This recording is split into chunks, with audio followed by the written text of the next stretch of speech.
Okay, greetings everyone. My name is Neo, and I'm here to share some more info with the people. Welcome to the Committed Relationships and Spiritual Activity channel. I truly appreciate you guys listening to what I have available to share with you all. And that includes information regarding relationships in general and also spiritual activity in general, aka the paranormal type of material. So today's episode is titled Social Programming. What is it? Okay. So we got that is our topic today. Now, social programming, let's go with the definition. This is going to be my definition based on my investigation of what's going on and also investigation of myself. The majority of the information that I have investigated, observed, examined regarding relationships and the mind and the body starts with a variety of places. There's different magazines. There's that I've read, and sometimes I can't recall the exact magazine. But regarding the mind, I'll say Psychology Today does a lot. I read a lot of those magazines regarding the mind. Now, as far as relationships, I've done a lot of my own investigation of both real face-to-face examples, speaking with couples, and also observing them on how they operate and speak with each other. And me having a heightened intuition, I receive a lot of information that not even they really know what's going on. So there's a lot of underlining things going on within relationships. And let me just go right into it. So for me, social programming is the programming that society has created. It's their source code that they create to get a specific result that they want the controllers of society, aka the influencers, I would say the influencers of society, that they want, the results that they want. So their propaganda, which is the majority of it, is immensely displayed through the media. And the media includes TV, movies, the radio, and magazines, largely those. And now that source code, that programming, once it is repeated over and over again, whether it be displayed or heard over and over again by the public, the people who are unaware of their mind and how it works, that programming goes into the person's mind, their subconscious mind, and it gets into their deeply.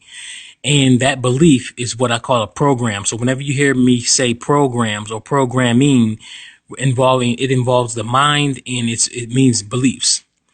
So these programs are getting accepted by the subconscious mind. And I think I might have spoke about the subconscious mind a few times. If you go back and look at some of my videos, I might have mentioned it. I got a few videos talking about subconscious mind. So go ahead and check that out so you can get a brief knowledge of what the subconscious mind is and how it functions. And also, I advise everybody to go ahead and do their own studying of the subconscious mind anyway, so that they can protect themselves from the social programming. So the social programming, it causes people to behave in certain ways. So what you can do is with your own mind, you can literally program it to get a certain behavior that you want to have. So what these influencers, the society influencers, they have a lot of propaganda that they display throughout their media. And it's causing people to do so many outrageous things. Outrageous things like cheating, deceit in their relationships, even down to decreasing a person's creativity and imagination. Creativity and imagination deals with the mind, and that is something that they really don't want people to have, is creativity and imagination. Because if they have if a slave people, and you want your slaves to continue to feel powerless, and you want to continue to have control over them, you do not want them to have a high level of creativity, imagination, intuition, and also intelligence, especially because that intelligence allows people to analyze what's going on around them and what's being done to them. And I know this as a fact because the moment that I programmed my mind to increase my intelligence level, now I analyze things so much effortlessly and effectively now. And this is how I'm able to give you guys this information that I've been giving you throughout the year or plus regarding relationships, because I've been able to sit down and really analyze what's been going on for years. And this social programming has been going on for many, many years, and it's causing people to go through a lot of breakups. And that breakups is because of their social programming that is actually destructive to individuals and also their relationships. So this source code that's going on within a person's subconscious mind, they are completely unaware of it. And this is why self-reflection comes into play, so you can really see what is going on with yourself. And it is your own social programming that is causing you to perceive life in a way that is more like a box-like view. Or just like the lady said in the movie Doctor Strange, where Doctor Strange, he's very limited by his ego. And she said, the ancient one said, you have been looking through life through a keyhole. And that's exactly how the majority of the people of this planet, especially here in America, the masses, have been looking through life and especially relationships through a keyhole, and not analyzing what's really going on in their life and also in their relationships. So with this social programming, you have to first identify what social programming you have going on within yourself. I can give you some examples of my social programming that I actually removed and replaced in my life. From 21 was actually the very first time I had an experience with a woman who we were more romantic. I would say that was not really a serious committed relationships. It was more like a friends with benefits, but still, even with the friends with benefits type of, I don't want to say, well, yeah, it is, in a way, it is a relationship. It's just not a committed relationship. Even those type of situations, individuals still have to be mature. They still have to have an adequate level of maturity. Me at the time of 21, I didn't have that adequate level of maturity because I didn't know what it was at the time, and I didn't understand what communication is. My mother didn't teach me that, and nobody didn't teach me that at 21 or even before that, and also how to treat a woman genuinely and respectfully. I feel that based on my investigation and analysis of relationships in general, including parent-child relationships, I feel that it is the parent's responsibility to teach their children all of those things that I just mentioned.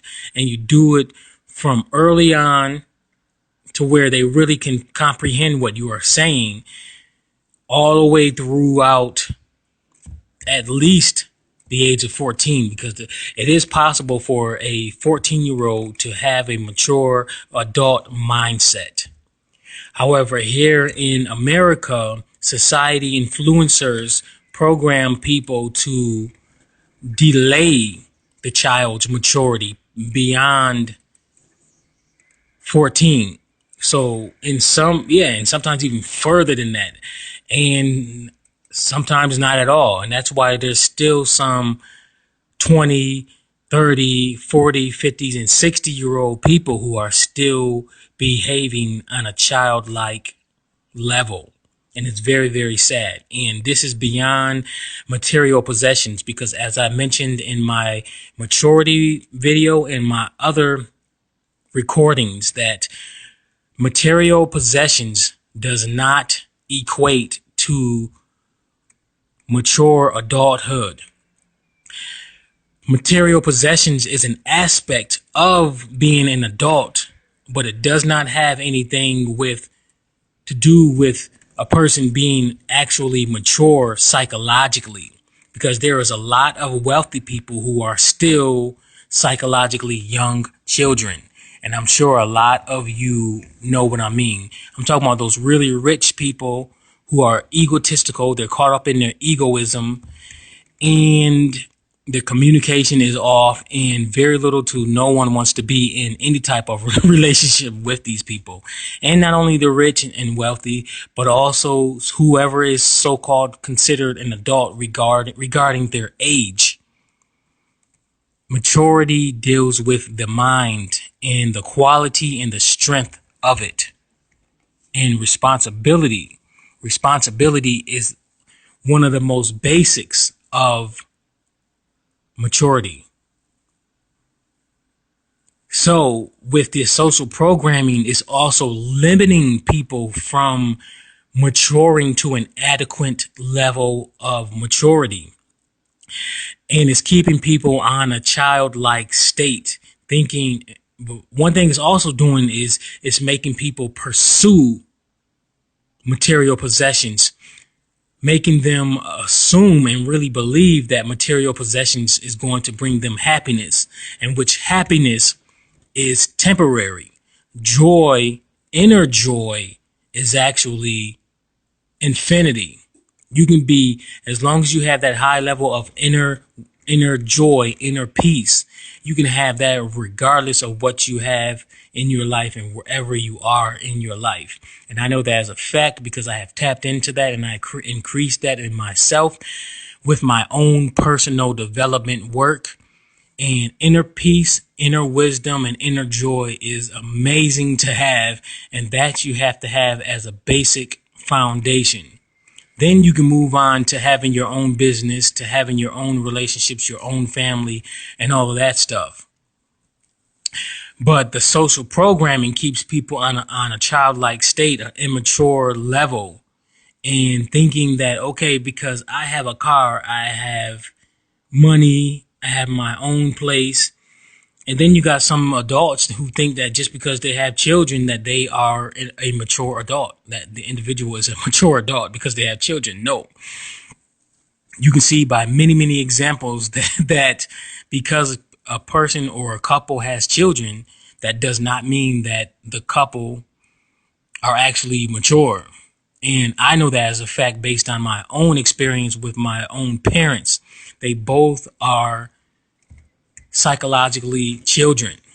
I can teach them, like literally, I can teach them about maturity, really. So that's that's the top reason why I limit my exposure to my mother. Certainly, because she is really, really ridiculous with her immaturity and her egoism that she's trapped into. And let me go into egoism. Egoism is kind of like any other ism that has been going on throughout the years here in religion and here in America. I mean, here in America, and it's when a person who is really seriously trapped into their ego so much that they don't know what's going on, and they're only obsessed with themselves and making themselves feel good, and they absolutely don't want to admit their own wrongs, even when the evidence is right there in front of them. There is major self-denial, and they keep pointing fingers to everyone else except themselves. And every so often, very rarely, they'll admit their own wrong, but some people will still not do anything to make the situation better and to resolve the issue within themselves. My mother is the number one example in my life. So again, that's another reason why I limit my exposure to her. I'm sure you might have experienced that. Well, everybody has experienced at least one or more people that's like that, because very few people actually know what their ego is, how it functions, and how to silence it so that they can move on with the most mature things to do and or say. That's one of the reasons why I'm very, very slow to get into any relationship with anybody, even these business relationships. I've been studying these judge shows lately because I realized, like, wait a minute, okay, this is another example. This is another source material that I can utilize for my relationship studies. And that's what I've been doing for the past 2 weeks, studying Judge Judy's show. See, Judge Judy is one of my favorites to study. People's Court with Judge Millian. Then you have Divorce Court, of course. That's a big one that I study. Whenever I can, I watch those shows because that has to do with committed relationships. And these people that go on these shows, I'm telling you, is a perfect example of immaturity and being psychologically young. And a lot of people, they jump into these situations of that are supposed to be for mature adults. But again, because of the social programming, people are completely oblivious to so much, including their ego, the emotions, how emotions work, the mind and how it works, and the importance of obtaining the relationship mindset before actually jumping into any form of relationship. And I already have a recording explaining what the relationship mindset is, so you can go back to the channel and check that out. So with that social programming, what you can do to resolve yours is you first have to do more self-reflection. And this is after you actually have become aware of your ego, how it functions, and how to silence it. Because once you become aware of it, you can actually ignore it and then start to focus on what is the best mature thing to do. Because once you become aware of how it makes you feel and want to do certain immature things, then you can go ahead and consciously seek out what is the mature thing to do to resolve whatever issue you have in your life with yourself and or with other people. So once you are able to do that, then you can start to look at your own behavior and start to question, like, wait a minute, why did I just do that? Especially when when you are the culprit of the issues that have been going on within your life with other people, especially. Then you got to stop and think about, like, wait a minute, what's going on? This could be part of my social programming that has been unknown and it's been deep. So you got to sit down and really start thinking about yourself. And any type of issue that pops up, then you start to think about yourself, like, wait a minute, did I just do that? Let me look at this bigger picture all the way from the start. Let me see what actually went on. And you got to be very, very careful, because your damn ego is going to do whatever it can to blind you from what you actually did. So it does help actually having somebody who is psychologically and emotionally stable to assist you in your personal development work. And I'm going to go ahead and do another recording, another episode speaking about personal development, the importance of it, most likely right after this or some other time, because people need to know what's going on. So that is how you resolve your social programming. As far, you have to first become aware of it. Then when you become aware of it, you can figure out whatever else you want to do to resolve it, to replace it with a new belief and a new procedure of going about things. Let me give you another example of social programming and how it works. Let's say somebody was speaking to an individual about something. Let's say we got person A and person B. Person A is speaking to person B about a certain topic, correct?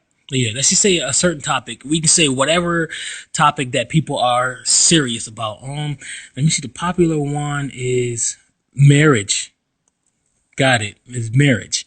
All right. So person A is really, really obsessed with getting married, regardless of what gender what gender they are. They're obsessed with getting married, right, and having a family. That right there, marriage is a propaganda social programming that people really, really have to put to the side what they have been told about marriage, and they have to really analyze what's been going on for themselves so that they can really perceive if them getting married is the right thing to do.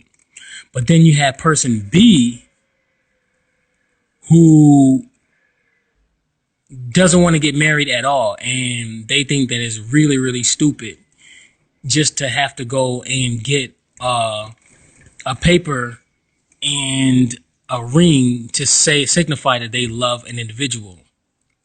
So then person B has not matured yet, and they don't know how to respect the person's A point of view. So then person B says something very, very disrespectful to person A that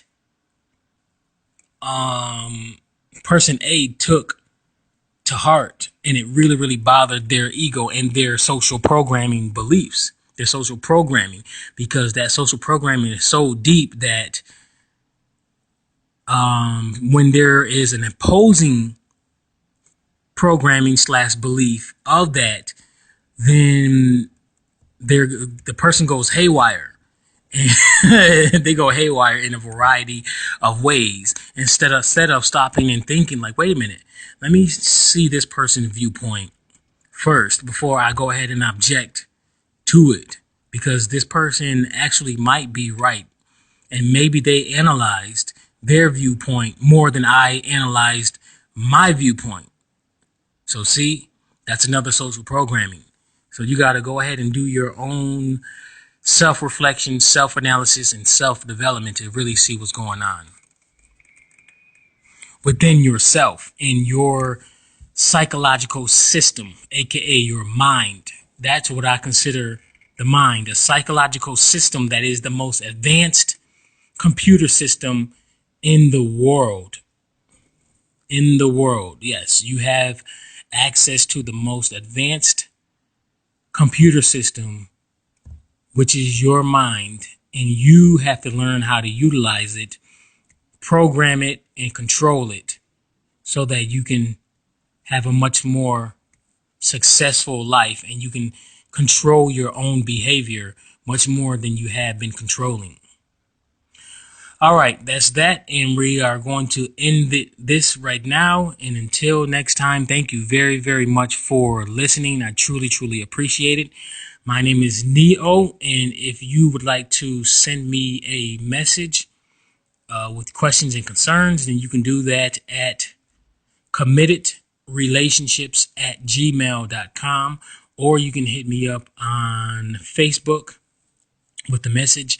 Sending me messages here on YouTube, I don't advise that because I rarely even check my YouTube as far as the messages. Every so often I'll do it. I still get an email to the email that my thing is connected to, but I just prefer email or Facebook because I can do a direct response instead of having to go all the way to my YouTube channel, log in, and then do that. So do that, and all right, like, comment, and share.